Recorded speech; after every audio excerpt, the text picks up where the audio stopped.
Namaskar. Aujourd'hui, le Nirupana 26, un enseignement que Nisargadatta a donné le jeudi 27 avril 1978, plus spécialement axé sur la remise en question de notre détermination et de notre choix d'action. Et on pourrait dire le qui fait quoi. L'univers entier se joue dans une unique cellule de votre corps subtil, la conscience graine. Ce qui est vu avec vos yeux clos est le bleu nuit de l'absolu. C'est l'ombre du corps subtil. Celui qui a une conscience identifiée ne peut pas comprendre ceci. Avant tout, vous devez atteindre la conscience divine par la méditation. Vous devez être convaincu que je ne suis pas un individu, mais je suis Dieu. Par la transformation de l'intellect, l'ego disparaît. Tout ce qui est recherché est déjà à la source. À cause d'une mauvaise compréhension, cela se médite. Qu'est-ce qui a plus d'intérêt à être vénéré? N'est-ce pas la connaissance je suis, votre conscience? Seul Paramatman existe, rien d'autre.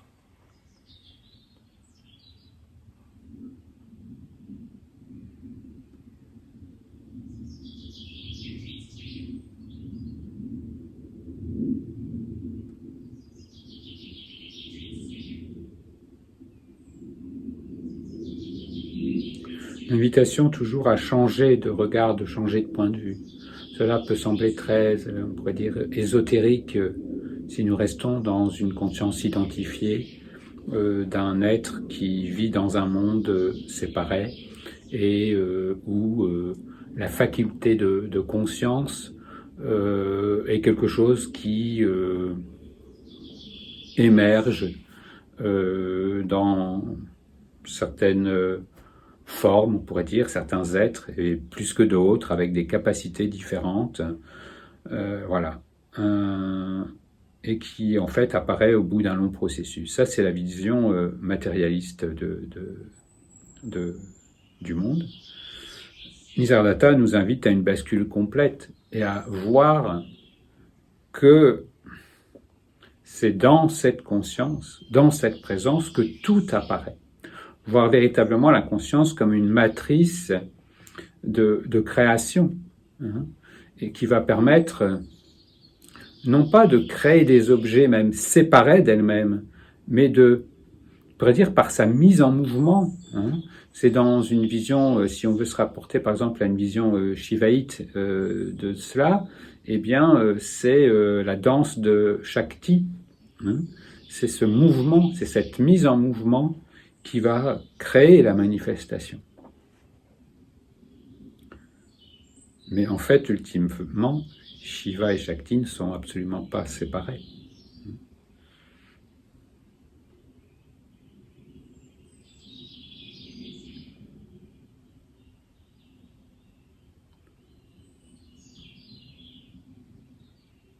Seul Paramatman existe, rien d'autre. Existence, toujours le piège des mots. Pas d'existence dans quelque chose qui existerait, qui se sentirait extérieur à ou séparé d'eux, mais qui existe véritablement, c'est-à-dire qui est véritablement. Paramatman, c'est ce qui est au-delà de toute manifestation, au-delà de toute limitation et tout processus d'identification. Toujours là, le piège d'aller chercher, de conceptualiser, d'en faire un objet extérieur. Ça, c'est important, que ce soit, quels que soient les termes qui soient utilisés, bien comprendre toujours que cela ne parle que de nous-mêmes et est une invitation à revenir au plus près de soi, c'est-à-dire à ce qui est avant toute manifestation, comme le dit et le répète Nisargadatta. Et cela, vous pouvez en faire l'expérience directe, sinon ces enseignements n'auraient aucun intérêt.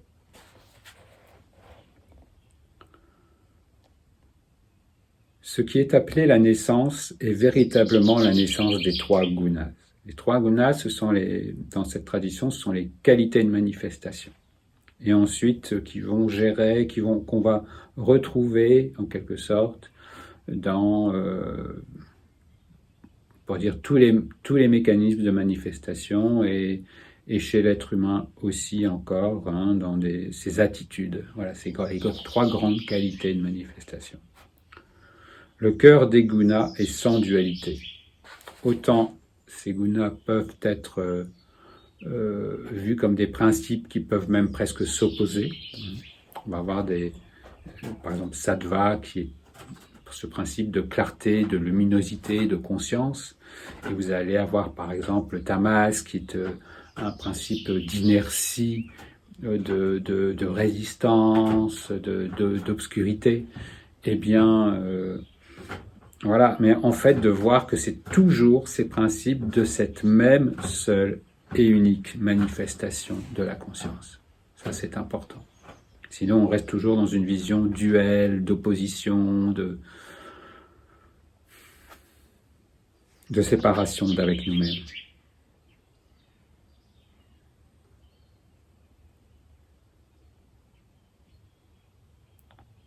Une lampe requiert de l'huile. De la même façon, la conscience présuppose l'existence de Paramatman. Ce qui est avant cela, notre avant-tout. Votre conscience est l'essence de la douceur. Elle est la preuve de l'existence de Paramatman.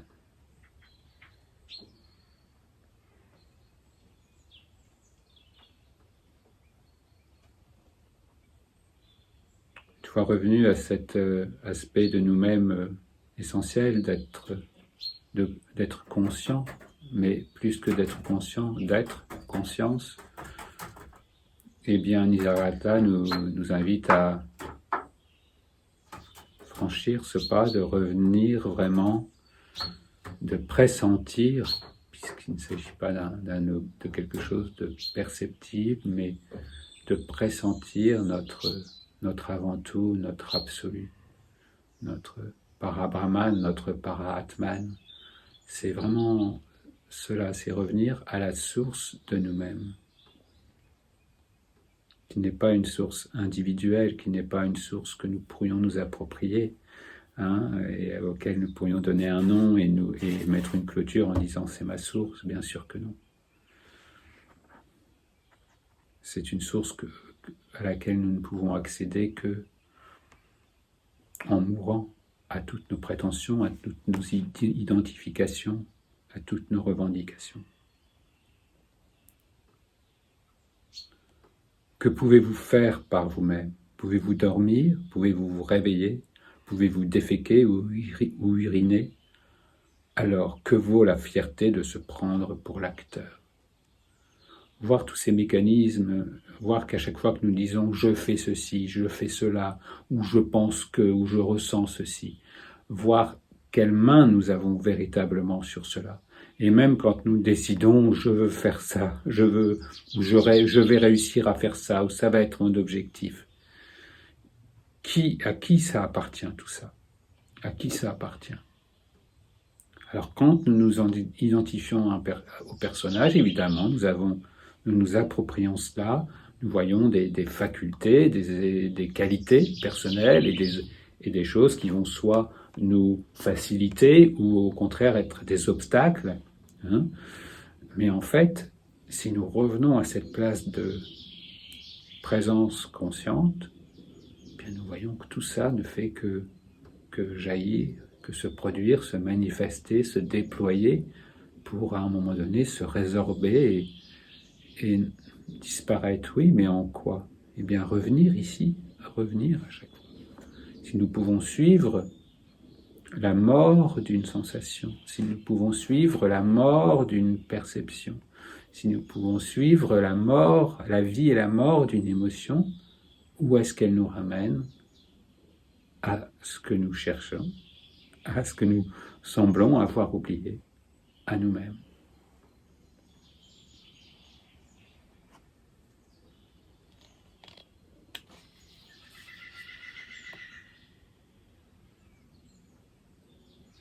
force vitale avec ses 3 gunas est elle-même l'indicatrice de Paramatman.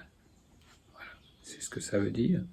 C'est-à-dire que toute manifestation, et qui peuvent même être semblées des forces opposées, ou encore mieux quand même, une meilleure vision complémentaire, eh bien, et qui peuvent à un certain niveau sembler nous faire nous oublier, nous tourner le dos, si on peut dire, eh bien non, même cela, en fait, si nous pouvons vraiment saisir lever ce voile de séparation, eh bien nous pouvons voir que c'est voilà, il n'y a que cela.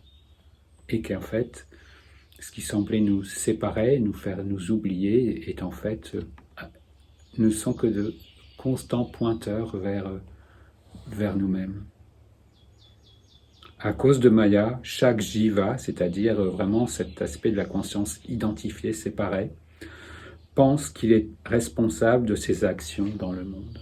C'est ce qui nous donne aussi toute la consistance de ce monde où nous nous prenons pour quelqu'un de séparé et où nous prenons les autres aussi pour des êtres séparés, ce qui nous fait donc prendre aussi les autres pour des êtres responsables de leurs faits, de leurs gestes. Alors que cela puisse avoir une cohérence dans ce rêve de veille et que voilà que pour l'organisation de cette société, cela se fasse, oui. Bien sûr, c'est tout à fait compréhensible et ce n'est pas à remettre en question, mais c'est de voir fondamentalement si c'est peut-être véritablement vu. En fait, ça nous porte automatiquement, ça nous fait porter un tout autre regard sur nous-mêmes et sur les autres, puisqu'en fait c'est une seule et même chose, bien sûr. Un regard qui ne va pas forcément tout excuser, mais qui va permettre de voir vraiment un regard on pourrait dire, de compréhension, et avec cette compréhension, on va pouvoir venir une certaine compassion et faire lâcher un certain nombre de nos ressentis qui n'ont plus de valeur à ce moment-là.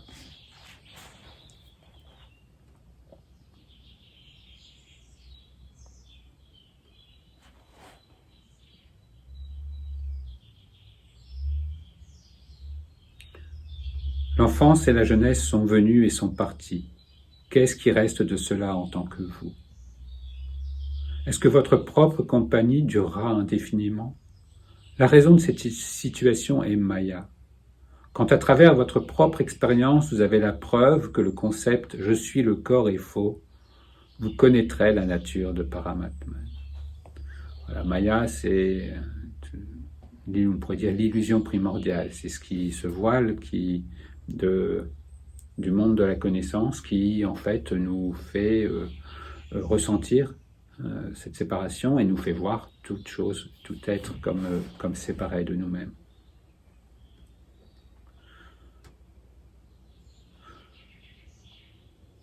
Je ne parle pas à votre corps.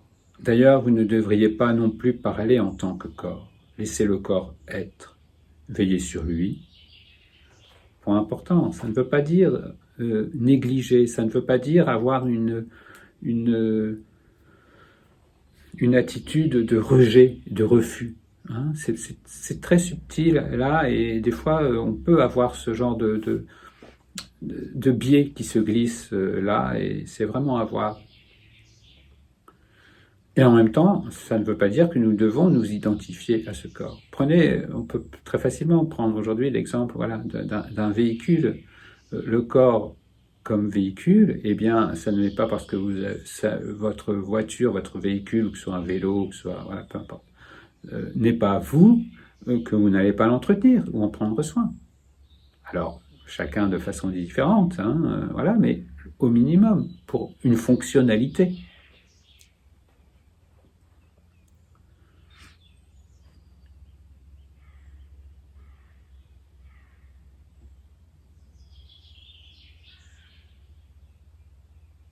Dès à présent, ayez connaissance de qui quittera le corps. Maintenant que vous n'êtes plus le corps, mais celui qui connaît le corps, soyez totalement attentif. Soyez présent au fait que vous êtes la lumière et ensuite agissez. La conscience est une lampe, la source de lumière. Voyez-vous le ciel grâce à cette lumière ou êtes-vous vu à cause du ciel ?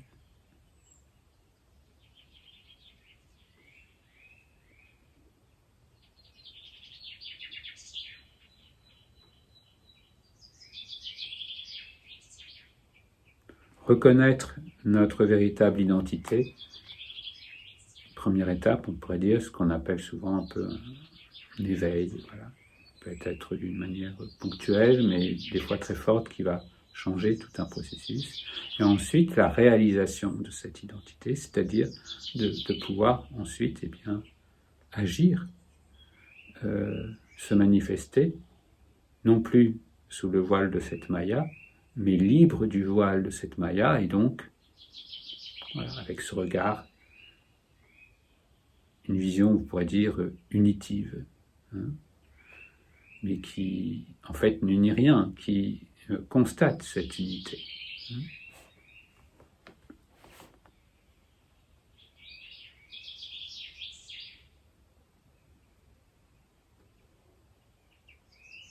Discernez ceci, rendez-vous à la source qui est antérieure à l'espace. Est-ce que votre vue est entachée? Est-ce que l'espace a un quelconque manquement en lui? Est-ce que la vision de vos yeux n'est pas la vision du soi sur lui-même? Est-ce que cette lumière est mâle ou femelle? C'est parce que vous l'utilisez avec le concept du corps que la peur de mourir apparaît. Vous souhaitez et espérez tant de choses. Mais pourquoi ne pas vous rendre à la source? Est-ce que quelqu'un a vu la lumière du soi mourir? Plutôt que de nous tourner vers l'éphémère et de nous en plaindre et de nous...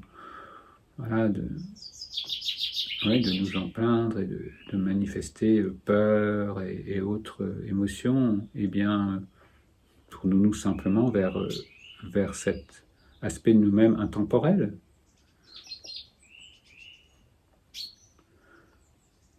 Vous devez entendre tout ceci du Sadhguru. La libération vient de l'écoute. Le Sadhguru peut être employé par Nisargadatta sous différents aspects. Le Sadhguru, ça peut être le gourou, le maître qui va donner les paroles qui vont nous permettre d'avoir le juste questionnement et de nous ramener à soi.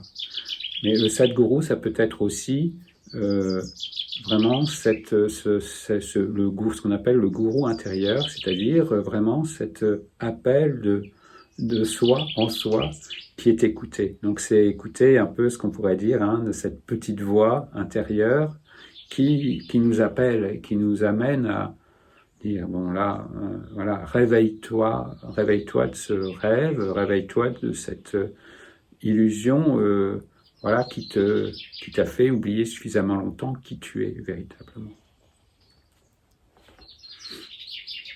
Ultimement, de toute façon, il n'y a que ça, que ce soit gourou intérieur, gourou extérieur, quels que soient les noms qu'on donne, il n'y a que ça qui est à l'œuvre.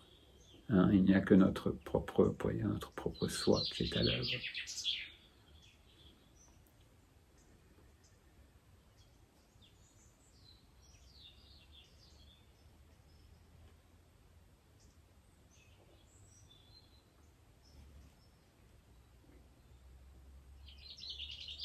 Vous êtes le soi, il n'est pas question de l'atteindre. La lumière du soi est immaculée, il n'y a que lumière. Comment y trouver la mort? Qui écoute maintenant? Celui qui écoute est votre soi. Quand la conscience s'oublie, il y a paix. Conscience d'identité, conscience d'exister s'oublie. Il y a alors paix, il y a alors ananda. L'absolu, bleu profond, tel que vu, les yeux fermés, est semblable à l'espace. Il n'y a pas d'interruption en lui. Il imprègne tout. Suivez avec dévotion ce que dit le gourou, et vous réaliserez que vous êtes conscience. Quand l'ombre bleutée disparaît, reste le vide. C'est l'état d'être totalement témoin. C'est le 4e état, Je suis tout ce que je vois. Votre conscience est le parfum de l'absolu. L'absolu contient un nombre infini d'univers. Beaucoup de personnes peuvent avoir une conception intellectuelle de Brahman. Cependant, exceptionnellement, 1 sur des millions suit véritablement le Sadguru, c'est-à-dire cet appel véritablement intérieur et va jusqu'au bout de ce retour à soi. Ça n'est pas de s'arrêter en tant que personne, d'acquérir certaines connaissances. C'est cette mise en garde-là que nous fait Nisargadatta. Ça n'est pas parce qu'on va savoir lire tous les textes sanscrits, les expliquer, et voilà, et disserter à ce sujet, que ce contact avec soi véritablement est installé. Ça peut, mais ça n'est pas... ça demande d'aller plus loin. Ça demande de lâcher même, à un moment donné, ce qui a pu être une aide, de le lâcher.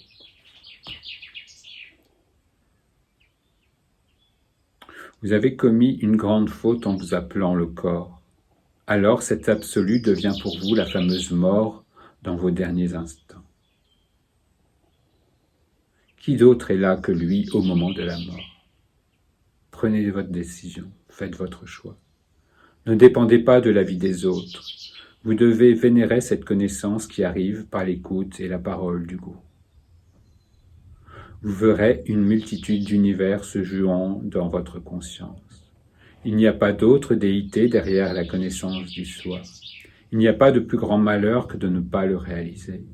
La connaissance du soi est elle-même l'état de Paramatman, la demeure de la libération. Si quelqu'un pose par écrit ces mots et prend le temps de les mâcher, et à un moment de les intégrer, de les questionner, il atteindra l'état de Paramatman sans effort. C'est certain. C'est même déjà, de toute façon, le simple intérêt pour ces paroles, pour cette façon particulière ou pour d'autres de cheminements qui vont nous permettre de revenir à notre réalité ultime. Eh bien, déjà cela, ça n'est pas le fruit ça prend l'apparence d'une démarche personnelle, mais en fait, c'est déjà cet appel de soi à soi. C'est déjà voilà, la fin du divertissement, hein, le sport de la conscience, comme l'appelle des fois Nisargadatta. Voilà, et c'est ce moment voilà, tout naturel de revenir à soi. Et donc, l'intérêt qui peut sembler personnel et qui peut sembler encore devoir être entretenu, et voilà, eh bien, c'est encore au niveau de ce jeu de la manifestation, en fait, ce moment de retour à soi, tout naturel. Donc, il ne peut que se faire. Même si dans l'apparence, cela peut sembler prendre un certain temps, voilà, c'est déjà là de toute façon. Bien à vous, en unité.